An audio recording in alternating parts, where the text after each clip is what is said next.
അപ്പോൾ ജിൻഡോയുടെ കുതന്ത്രങ്ങളും കള്ളത്തരങ്ങളും തുറന്നുകൊണ്ടിരിക്കുകയാണ്. ഈ കള്ളത്തരങ്ങളിലൂടെ കക്ഷി കണ്ടന്റ് ഉണ്ടാക്കുകയാണ്, കള്ളത്തരങ്ങളിലൂടെ മറ്റുള്ളവർക്ക് പാര വയ്ക്കുകയാണ്, കള്ളത്തരങ്ങളിലൂടെ തന്റെ സ്ഥാനം ഉറപ്പിക്കുകയാണ്. ന്യൂനപക്ഷമാണ് ആണുങ്ങൾ കൂടി ആലോചിക്കണം. ഒരു മെയിൽ വൈൽഡ് കാർഡ് എൻട്രീസോ മെയിൽ കോമണേഴ്സോ ഒക്കെ വരാനുള്ള സാധ്യത കൂടുതലാണെന്നാണ് എനിക്ക് തോന്നുന്നത്. ഹലോ, അപ്പൊ റോക്കി പറഞ്ഞ 10 തരം ബുദ്ധികളിൽ ഏത് ബുദ്ധിയാണ് ജിൻഡോയുടെ എന്നാണ് എനിക്ക് മനസ്സിലാവാത്തത്. കുരുട്ടു ബുദ്ധിയാണോ, കൂർമ്മ ബുദ്ധിയാണോ, വക്രബുദ്ധിയാണോ, പിൻബുദ്ധിയാണോ, മുൻബുദ്ധിയാണോ, എന്തായാലും ഒന്നും മനസ്സിലാവുന്നില്ല. എന്തായാലും ഒരു കാര്യം ഉറപ്പാണ്, നേരായ ബുദ്ധിയല്ല. ആദ്യത്തെ ആഴ്ചയിൽ മണ്ടത്തരങ്ങൾ പറഞ്ഞുകൊണ്ടും കാണിച്ചുകൊണ്ടുമാണ് ജിൻഡോ നമ്മളുടെയൊക്കെ ശ്രദ്ധ പിടിച്ചു പറ്റിയെങ്കിൽ ഇപ്പൊ മണ്ടത്തരങ്ങൾക്കും ഒപ്പം മറ്റൊരു ക്യാരക്ടറിസ്റ്റിക്കും കൂടെ പുറത്തു വന്നിരിക്കുകയാണ്. അതാണ് കള്ളത്തരം പറയൽ. പച്ച കള്ളത്തരം, ഒരു മടുപ്പും ഇല്ലാതെ ഒരു ഉളുപ്പും ഇല്ലാതെ വിളിച്ചു പറയാനുള്ള കഴിവ് ജിൻഡോയ്ക്കുണ്ട്. ജിൻഡോ കൂളായിട്ട് കള്ളത്തരം പറയും, ഒരു മടുപ്പില്ല. അദ്ദേഹത്തിന് നമ്മൾ കാണുന്നുള്ള കാര്യം മറന്നു തോന്നുന്നു, കണ്ടാലും പ്രശ്നമൊന്നുമില്ല എന്നായിരിക്കും കക്ഷി കരുതുന്നത്. എന്തായാലും കള്ളത്തരം നല്ല വ്യക്തമായിട്ട് പറയാറുണ്ട്. കൂർക്കം വലിച്ചു കിടന്ന് ഉറങ്ങിയിട്ട് കക്ഷി പറയുന്നത് താൻ സിഗരറ്റ് വലിക്കുകയായിരുന്നു എന്നാണ്. സിഗരറ്റ് വലിക്കുമ്പോൾ കൂർക്കം വലിയുടെ പോലുള്ള ശബ്ദം വരുമോ എന്തോ. എന്തായാലും ജിൻഡോ എഗ്രി ചെയ്യാൻ തയ്യാറല്ല, താൻ ഉറങ്ങുമായിരുന്നു എന്നുള്ള കാര്യം. അതുപോലെ പല പല കള്ളത്തരങ്ങളാണ്. ഓരോ സ്ഥലത്തും ചെന്ന് ഓരോ കള്ളത്തരമാണ് പറയുന്നത്. ഓരോരുത്തരെ പറ്റി കള്ളത്തരം പറയുന്നുണ്ട്.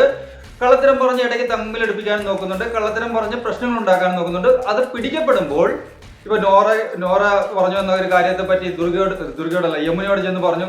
യമുന അത് ഡയറക്റ്റ്ലി ചെന്ന് ചോദിച്ചപ്പോൾ അവിടെ പ്ലേറ്റ് തിരിച്ചിട്ട് വേറെ എന്തൊക്കെ ആക്കാൻ ശ്രമിക്കുന്നു.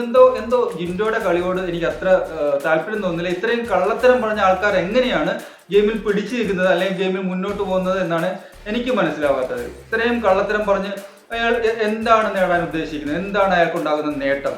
ഓക്കെ, കണ്ടന്റ് കിട്ടുന്നുണ്ടാകും, നമുക്ക് ചിലർക്കെങ്കിലും കാണാൻ ഇഷ്ടമാകുന്നുണ്ടാകും. പക്ഷേ ഒരു കള്ളത്തരം പറയുന്നതിന് ഒരു ലിമിറ്റ് ഒക്കെ വേണ്ടേ? അന്ന് ആ കൂർക്കം വലിച്ച് കിടന്നുറങ്ങിയിട്ട് അതിനുള്ള പണിഷ്മെന്റ് നേടാനും പണിഷ്മെന്റ് അങ്ങനെ അഗ്രി ആയില്ല.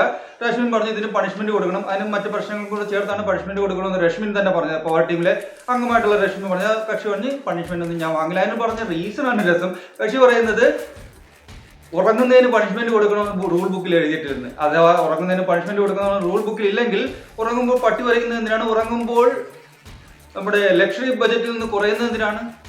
അങ്ങനെയാണെങ്കിൽ പിന്നെ എല്ലാവർക്കും ഉറങ്ങാമല്ലോ. ഇത്തരം ചോദ്യങ്ങൾ ഹൗസ് മേറ്റ്സും ചോദിച്ചു. അപ്പോഴാണ് കക്ഷി ഉടനെ അടുത്ത പ്ലേറ്റ് തിരിച്ചിട്ടത്. പവർഫുൾ ടീമാണ്, പവർ ടീമിലെ പവർഫുൾ അംഗമാണ് ജിൻഡോ, അതുകൊണ്ട് തന്നെ പ്ലേറ്റ് എങ്ങോട്ടും തിരിച്ചിടാം, എന്ത് കാര്യം പറയാം. കക്ഷി പറഞ്ഞു ഓക്കെ, ഇനി മുതൽ പുതിയ റൂൾ വന്നിരിക്കുകയാണ്, ഇനി മുതൽ ഉറങ്ങുകയാണെങ്കിൽ പണിഷ്മെന്റ് ഉണ്ട്. ഇതിനു മുമ്പ് പവർ ടീം ആയിരുന്നപ്പോൾ അവരെടുത്ത തീരുമാനമായിരുന്നു പണിഷ്മെന്റ് കൊടുക്കണമെന്ന്. ഇനി മുതൽ ഇതേ റൂള് ആപ്ലിക്കബിൾ ആണ്, ഉറങ്ങുകയാണെങ്കിൽ പണിഷ്മെന്റ് വരും. എന്താണ് മിസ്റ്റർ ജിൻഡോ, നിങ്ങൾ എന്താണ് കളിക്കുന്നത്? അതിനിടയ്ക്ക് സ്ക്രീൻ സ്പേസിന് അല്ലെങ്കിൽ ക്യാമറ സ്പേസിന് വേണ്ടിയുള്ള കലാപരിപാടികൾ കക്ഷി നടത്തുന്നുണ്ട്. പിന്നെ കുത്തിത്തിരിപ്പിന്റെ ഉസ്താദാണ് ഇപ്പോൾ. അതുപോലെ തന്നെ ജാസ്മിനും ഗബ്രിയും കൂടെ ഇന്നലെ ജയിലിലായപ്പോൾ യഥാർത്ഥത്തിൽ ഉറക്കമില്ലാതായത് ജിൻഡോയ്ക്കാണെന്ന് തോന്നുന്നു. കക്ഷി അവിടെ തന്നെ ഉണ്ടായിരുന്നു ഏറെക്കുറെ എല്ലാ സമയവും. അപ്പോൾ ജാസ്മിനും ഗബ്രിയും ഹൗസ് മേറ്റ്സ് മനഃപൂർവ്വം ജയിലിലിട്ടാണെന്നാണ് എനിക്ക് തോന്നുന്നത്. അവർ ഒരുമിച്ച് കഴിയുമ്പോൾ അവർക്കൊരു നെഗറ്റീവ് കിട്ടട്ടെ എന്നോ മറ്റോ കരുതിയിട്ടുണ്ടാവും. എന്തായാലും അവസാനം ഗബ്രിയും കൂടെ ജാസ്മിനെ നോമിനേറ്റ് ചെയ്ത് ജാസ്മിൻ തൻ്റെ കൂടെ ജയിലിൽ വരുമെന്ന് ഉറപ്പിക്കുക കൂടി ചെയ്തു ഗബ്രി. അപ്പോൾ അവർ മണിയറെ ആക്കിയില്ലെന്ന് പ്രതീക്ഷിക്കാം. എന്തായാലും അങ്ങനെയൊക്കെയാണ് ബിഗ് ബോസിൽ നടന്നുകൊണ്ടിരിക്കുന്നത്. ഇപ്പോൾ ബിഗ് ബോസിൽ കണ്ടന്റ് കുറവാണ് യഥാർത്ഥത്തിൽ. ഇപ്പോൾ ബിഗ് ബോസ് നേരിടുന്ന ഏറ്റവും വലിയ പ്രശ്നം എന്ന് വെച്ചാൽ മുമ്പത്തെ സാബുമോൻ അബ്ദുൾ സമദോ അഖിൽ മാരാറോ റോബിൻ രാധാകൃഷ്ണനോ പോലെ ഒരു കണ്ടസ്റ്റന്റ് അവിടെ ഇല്ല എന്നതാണ്. ഒരു കണ്ടന്റ് മേക്കർ, ഒരു സ്ട്രാറ്റജിക്കലി കളിക്കാൻ അറിയാവുന്ന ഒരാളും ഇതുവരെ നമുക്ക് കാണാൻ കിട്ടുന്നില്ല. ഗബ്രിക്ക് അതിനുള്ള ടാലന്റ്, അതിനുള്ള കേപ്പബിലിറ്റീസ് ഉണ്ടായിരുന്നെന്നാണ് എനിക്ക് തോന്നുന്നത്. പക്ഷേ കക്ഷി റൊമാൻറ്റിക് സ്ട്രാറ്റജി പിടിച്ചതുകൊണ്ട് കക്ഷി ജാസ്മിന്റെ കീഴിലാണ് എപ്പോഴും. അപ്പോൾ അതുകൊണ്ട് കക്ഷിയുടെ കളികൾ പുറത്തു വരുന്നില്ല. പക്ഷെ അതല്ലെങ്കിൽ നല്ല രീതിയിൽ സംസാരിക്കാൻ കഴിയുന്ന ഒരാളാണ് ഗബ്രി. ഇനി സിജോ പുറത്തു വന്നിട്ട് സിജോയുടെ മെഡിക്കൽ കണ്ടീഷൻസ് ഒക്കെ ആണെങ്കിൽ ചിലപ്പോൾ സിജോ ഇനിയും കളിക്കുമായിരിക്കും നല്ല രീതിയിൽ. അതിന്റെ സോഷ്യൽ മീഡിയയിലൊക്കെ വരുന്നുണ്ട് റോക്കിയെ തിരിച്ചു കൊണ്ടുവരണം എന്ന്. അതിന് റോക്കി പേ ചെയ്ത് ആൾക്കാരെ PR ഏജൻസീസിനെ കൊണ്ട് ചെയ്യുന്നതാണോ എന്ന് അറിയത്തില്ല. എന്നാലും റോക്കി തിരിച്ചു വരാനുള്ള സാധ്യത കുറവാണ്. കാരണം റോക്കിന് തിരിച്ചു വന്നു കഴിഞ്ഞാൽ അത് ബിഗ് ബോസിന് നാണക്കേടാണ്, ഈ ഷോയ്ക്ക് നാണക്കേടാണ്. കാരണം ഒരു ഫിസിക്കൽ അസാൾട്ടിൽ പുറത്തായ ഒരാളെ പിന്നെയും തിരിച്ചു കൊണ്ടുവരാന്ന് വെച്ചാൽ അക്സെപ്റ്റബിൾ ആയിട്ടുള്ള കാര്യമല്ല. ഒരു സൊസൈറ്റിക്ക് ഒരു ക്ലിയർലി തെറ്റായ ഒരു മെസ്സേജ് ആയിരിക്കും അത് കൊടുക്കുന്നത്. ഇതിന് പകരം വൈൽഡ് കാർഡ് എൻട്രീസ് വരാനുള്ള സാധ്യത കൂടുതലാണ്. വൈൽഡ് കാർഡ് എൻട്രീസ് പക്ക ഈ ആഴ്ച അല്ലെങ്കിൽ അടുത്ത ആഴ്ച വരാൻ സാധ്യതയുണ്ട്. അതുപോലെ തന്നെ നമ്മൾ മുമ്പ് പറഞ്ഞതുപോലെ ഈ ആഴ്ച എവിക്ഷൻ ഇല്ല എന്ന് ഞാൻ മുമ്പൊരു വീഡിയോയിൽ പറഞ്ഞിരുന്നു. എവിക്ഷൻ ഉണ്ടാകാൻ സാധ്യതയില്ലെന്ന്. കാരണം അതൊരു മിനിമം കോമൺ സെൻസ് ആണ്. ഇപ്പോൾ ഇങ്ങനെ എവിക്റ്റ് ചെയ്ത് പോയി കഴിഞ്ഞാൽ 50 ദിവസത്തിനുള്ളിൽ ബിഗ് ബോസ് നിർത്തേണ്ടി വരും. ഇപ്പോഴത്തെ ആകെ 15 പേര് അതിനകത്തുള്ളൂ. അപ്പോൾ ഇങ്ങനെ എവിക്റ്റ് ചെയ്ത് 15 അല്ല 14 ഉള്ളൂ നമ്മുടെ സിജോയും കൂടെ പോയി കഴിഞ്ഞപ്പോൾ. അപ്പോൾ എവിക്റ്റ് ചെയ്ത് പോയി കഴിഞ്ഞാൽ ആരും ഉണ്ടാവില്ല, 50 ദിവസത്തിനുള്ളിൽ കളി തീർക്കേണ്ടി വരും. അപ്പോൾ ഈ ആഴ്ച കാണും വൈൽഡ് കാർഡ് എൻട്രി വരാൻ സാധ്യത കൂടുതലാണ്. ഈ വൈൽഡ് കാർഡ് എൻട്രി വന്നിട്ട് വേണം ഈ ജിൻഡോയ്ക്ക് ഇപ്പോൾ ഒരു അപ്പർ ഹാൻഡ് കിട്ടുന്നുണ്ട്. ഒരു ചെറിയ ആ ജിൻഡോയുടെ തന്ത്രങ്ങളെ അല്ലെങ്കിൽ ഈ കുതന്ത്രങ്ങളെ പൊളിച്ചെടുക്കുന്ന ഒരാൾ വേണം. പിന്നെ ഒന്ന് ഈ ഗബ്രി ജാസ്മിൻ ടീമിന് ഒരു ചെറിയ പണിയും കൂടെ കൊടുക്കണം. ബാക്കിയുള്ളവരെല്ലാം ഇങ്ങനെ ഉറക്കെ തൂങ്ങി അങ്ങനെ ഇങ്ങനെയൊക്കെ എന്തൊക്കെയോ ചെയ്ത് നടക്കുകയാണ്.